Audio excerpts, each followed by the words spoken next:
Good night my all deer. তোমরা সবাই কেমন আছো? আশা করব সবাই অনেক অনেক ভালো আছো। তো এই কাছের জারের মধ্যে কি আছে বলো তো? নস্যি? আরে না, না, আমি নস্যি টানি না। এটার মধ্যে আছে এই যে কাছের জারটার মধ্যে আমি গ্রসারির থেকে ৳৫ অ্যালাম মানে ফিটকিরি নিয়েছিলাম। সেটাকে ভালো করে শিলনোড়া দিয়ে ডাস্ট করে পাউডার করে নিয়ে নিয়েছি এর মধ্যে পুরোটাই ভরে। তারপর ওর মধ্যে ঠিক এতটা পরিমাণ দিয়ে দিয়েছি পিওর কোকোনাট অয়েল। হ্যাঁ, খাঁটি নারকেল তেল।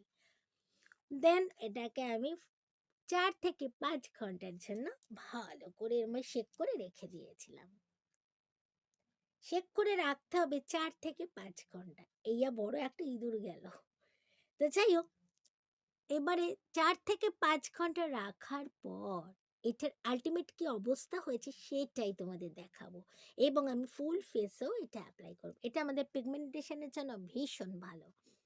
এবারে দেখাই, এটা না পুরো ক্রিমের মতো হয়ে যায়, সেটাই তোমাদেরকে আমি দেখাচ্ছি। দেখো, যেমন নারকোল তেল জমে গেলে হয় না? ঠিক সেরকম একটা পেস্ট হয়ে যায়। তো আমি সেটাকে তোমাদেরকে এপ্লাই করে করে দেখাচ্ছি। এটা আমাদের স্কিনের জন্য ভীষণ ভালো।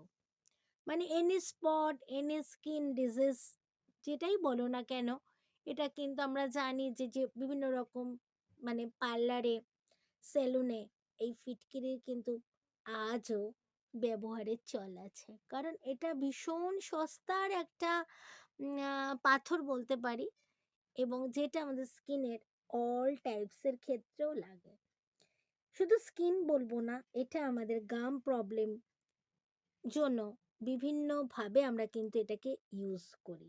বিশেষ করে ইউজ করি ওয়ার্ম মানে ওয়াটারের মধ্যে ফিটকিরি দিয়ে। সেটাকে দিয়ে আমরা গার্গল করি, যেটা আমাদের গামের জন্য ভীষণই ভালো। এমনকি আমরা কিন্তু এটা এই নারকোল তেলের সঙ্গে মিক্সড করে নিয়ে, অর্থাৎ অ্যালামটাকে মিক্সড করে নিয়ে আমরা কিন্তু আমাদের স্ক্যাল্পেও অ্যাপ্লাই করতে পারি। তাহলে আমাদের স্ক্যাল্পের যত রকমের প্রবলেম আছে, ধরো খুশকি, ড্রাই স্ক্যাল্প, এনি প্রবলেম, তো তার জন্য আমরা কিন্তু এটাকে মানে ব্যবহার করতে পারি একদম চোখ বুজে, যার কোনো সাইড ইফেক্ট নেই। তো আমি ঠিক রাত্রিবেলা এটা আমি প্রায় লাগাই, রোজ বলবো না, বিভিন্ন রকম জিনিস দিয়ে বিভিন্ন রকম মানে ভাবে।